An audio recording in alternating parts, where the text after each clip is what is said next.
حضرت حسان بن ثابت رضی اللہ تعالی عنہ کہتے ہیں کہ میں رہنے والا تو مدینے کا تھا، لیکن ایک بار میں مکے میں گیا تو میں نے دیکھا کہ کھجور کی رسی میں ایک کالے رنگ کے شخص کو لوگوں نے پرویا ہوا ہے اور مکے کی گلیوں میں گھسیٹ رہے۔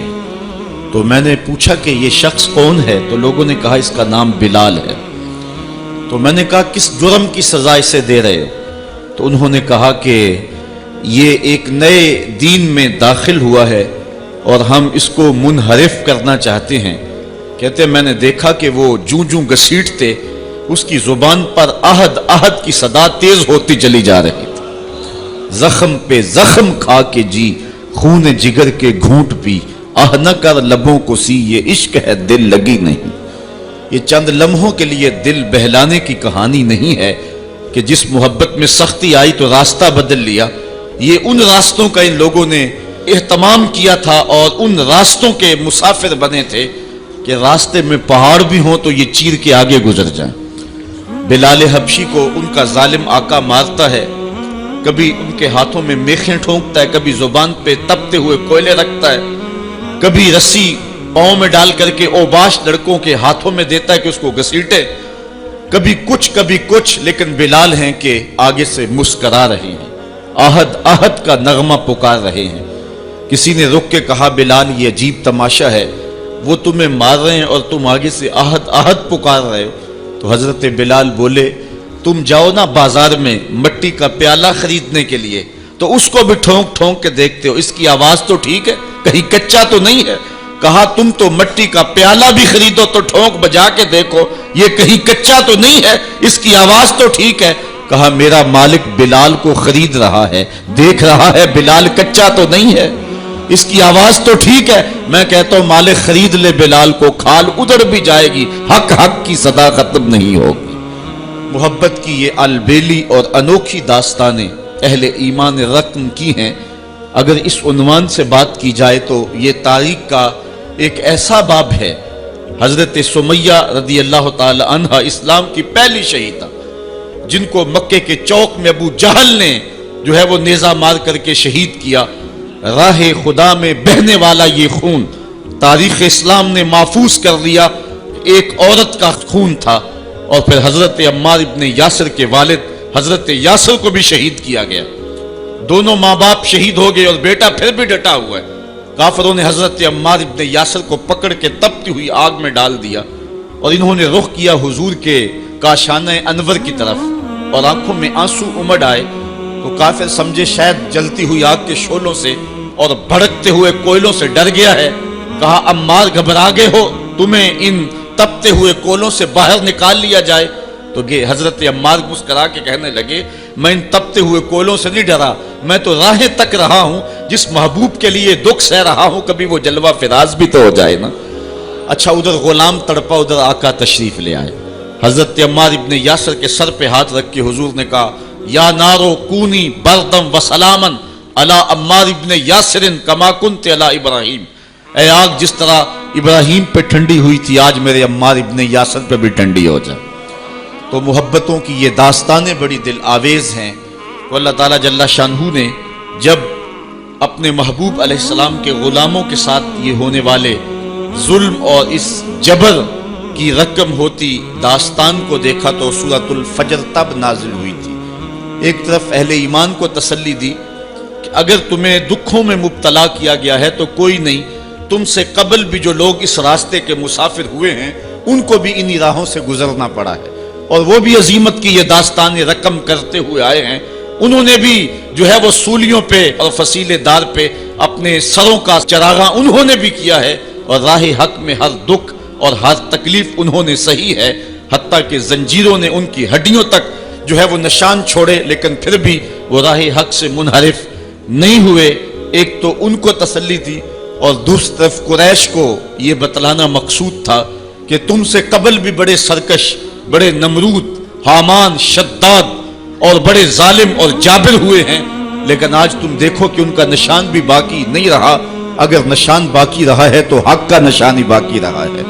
اس لیے سورۃ الفجر اس ماحول میں نازل ہوئی ہے جب کہ جو ہے وہ اسلام کے اوپر اور اہل ایمان کے اوپر سخت آزمائشیں تھیں اور سخت جو ہے ان کے اوپر تکلیف تھی۔ فجر کی قسم کھانے کا ایک مقصد تو یہ تھا کہ ان کفار کو یہ کہنا تھا کہ جس طرح فجر طلوع ہوتی ہے اور رات ختم ہو جاتی ہے، یہ زندگی بھی جو ہے جو تم گزار رہے ہو ختم ہوگی، اور آخرت کی زندگی میں تم نے قدم رکھنا ہے اور صبح قیامت طلوع ہونے والی ہے۔ اور دوسری طرف اہل ایمان کو تسلی دینا مقصود تھا کہ راتیں جتنی بھی لمبی کیوں نہ ہوں، پو تو پھٹتی ہے اور اجالے تو نکلتے ہیں، ایک وقت آئے گا کہ اسلام کا پھریرا دنیا کے اوپر لہراتا ہوا نظر آئے گا۔ آج کی قربانیاں کل کے لیے سکھوں کا سامان بن جائیں گی۔ ساغر صدیقی نے کیا کہا تھا کہ آج تو ہیں یہ جسم آلودہ گرد سفر، آج تو ہیں یہ جسم آلودہ گرد سفر، کل انہی جسموں پہ منزل پھول بھی برسائے گی۔ آج مکے میں ستم ہیں، کل مکے والے ہاتھ باندھ کے کھڑے ہوں گے، تو وہ لمحے بھی آنے والے ہیں۔ تو فرمایا قسم ہے صبح کی والفجر، قسم ہے صبح کی، ولیال عشر، اور 10 راتوں کی۔ 10 راتوں سے مراد کیا ہے؟ یہ ذوالحج کی 10 راتیں ہیں، جو سال کی جو ہے وہ تمام راتوں سے یہ عشرہ جو ہے وہ افضل ترین عشرہ ہے۔ دوسرا قول ہے کہ یہ رمضان کے آخری عشرے کی راتیں ہیں۔ تیسرا قول یہ ہے کہ یہ محرم کی پہلی 10 راتیں۔ یہ 3 اقوال مفسرین نے بیان کی ہیں۔ والشفع والوتر، اور قسم ہے جفت کی اور قسم ہے طاق کی۔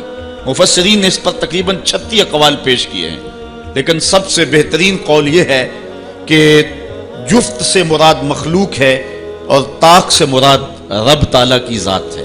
خالق کی قسم اور مخلوق کی قسم۔ واللیل اذا یسر، اور رات کی قسم جب وہ پیٹ پھیر کے چل دے۔ یہ قسمیں 5 فرمائیں، اور اس کے بعد فرمایا حل فی ذالک قسم الذی حجر، کیوں اس میں عقل مند کے لیے قسم ہوئی؟ یعنی یہ 5 چیزیں عقل مند کے لیے بطور قسم کافی ہیں، اور جو عاقل نہیں ہے اس کے لیے سارے زمانے کی بھی قسم اٹھا لی جائے تو اس کے لیے وہ بھی ناکافی ہے۔ تو قسم جو ہے وہ عقل مند کے لیے، پھول کی پتی سے کٹ سکتا ہے ہیرے کا جگر، مرد ناداں پہ کلام نرم و نازک بے اثر۔ ہمارے استاد کہا کرتے تھے کہ اس کو عام لوگ پڑھتے ہیں کہ پھول کی پتی سے کٹ سکتا ہے ہیرے کا جگر، تو کہتے ہیں نہیں کاٹا جا سکتا ہیرے کا جگر پھول کی پتی سے۔ یہ استفہام انکاری ہے۔ پھول کی پتی سے کٹ سکتا ہے ہیرے کا جگر، یعنی یہ ممکن ہے کہ ہیرے کے کلیجے کو پھول کی نرم نازک پتی سے کاٹ لیا جائے؟ تو جس طرح پھول کی پتی سے ہیرے کا کلیجہ نہیں کاٹا جا سکتا، اس طرح کلام نرم و نازک جو ہے وہ کسی ناداں شخص پہ اثر نہیں کر سکتا۔ تو اللہ تعالیٰ فرماتا ہے کہ یہ جو قسمیں ہیں یہ عقل مند لوگوں کے لیے جو ہیں وہ نافع ہیں، اور جو بے وقوف ہیں، جو حماقت کے مارے ہوئے ہیں، ان کے لیے اس میں کوئی فائدہ نہیں۔ اسی لیے کہا گیا یضل بہ کثیرا ویہدی بہ کثیرا، قرآن سے بہت سارے لوگ ہدایت پا جاتے ہیں اور بہت سارے لوگ قرآن سے گمراہ بھی ہو جاتے ہیں۔ اصل قصور ان کی اپنی عقول کا ہے اور اپنی بنجر زمین کا ہے۔ 12 کے در تبش خلاف نیست، در باغ لالا رویت و در بوم خار و خس، یہ بارش برس رہی ہے۔ سعدی کہتے ہیں کہ تباہ میں مخالفت نہیں رکھتی، لیکن یہی بارش جب گندگی کے ڈھیر پہ ہوتی ہے تو بدبو پھیلتی ہے، تعفن پھیلتا ہے، اور یہی بارش جب باغ میں ہوتی ہے تو باغ کے اندر پھول کھلتے ہیں، گل لالا مہکتا ہے، یاسین اور نسترن کی بہار آ جاتی ہے۔ تو بارش وہی ہے، کہیں گندگی اور بدبو پھیل رہی ہے اور کہیں پھول چٹخ رہے ہیں اور کلیاں مہک رہی ہیں۔ قرآن تو اجالا دیتا ہے اور قرآن کی قسمیں من میں یقین اگاتی ہیں، لیکن کچھ لوگ گمراہ ہو جاتے ہیں اور اسی قرآن کو پڑھ کے کچھ لوگ ہدایت کے اجالے پا جاتے ہیں۔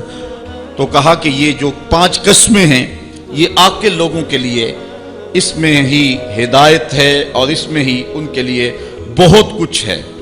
جس طرح فجر کے بعد حشرات الارض بلوں سے باہر نکلتے ہیں اور سوئے ہوئے انسان پھر دوبارہ جاگ پڑتے ہیں، زندگی میں ایک دم پھر ایک لرزش پیدا ہوتی ہے اور حیات نو کے آثار پیدا ہوتے ہیں، اس طرح مرنے کے بعد پھر لوگ دوبارہ اٹھائے جائیں گے۔ کافر کہتے تھے کہ ہم یہ بات نہیں تسلیم کرتے کہ بندہ مرنے کے بعد اٹھایا جائے گا۔ سورہ یاسین اٹھائیے، وہ کہتے ہیں کہ جب ہماری ہڈیاں ہو جائیں گی اور ہڈیاں زمین کے اندر گل سڑ کے مل جائیں گی تو پھر ان مردہ ہڈیوں کو کون اٹھائے گا؟ یہ نضر بن حارث نامی ایک شخص تھا جو قبرستان سے کوئی بوسیدہ ہڈی اٹھا لایا اور حضور کے سامنے اس ہڈی کو توڑتا ہے اور اس کے ذرے زمین پہ گرتے ہیں.